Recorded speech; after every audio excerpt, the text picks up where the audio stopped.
জম্মু কাশ্মীৰৰ পেহেলগামত হোৱা ঘটনাত আপোনালোক ইতিমধ্যে সকলো অৱগত যে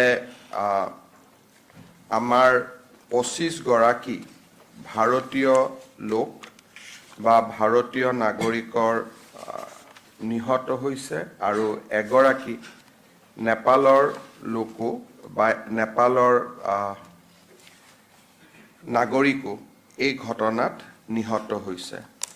আমি অসম চৰকাৰে সিদ্ধান্ত গ্ৰহণ কৰিছোঁ যে এই ঘটনাত নিহত হোৱা প্ৰতিগৰাকী বিদেশী আত্মা বা বিদেশী ব্যক্তিৰ পৰিয়াললৈ আমি 5 লাখ টকাকৈ এটা সামান্য আৰ্থিক সাহায্য আগবঢ়াম। তেখেতসকলৰ যি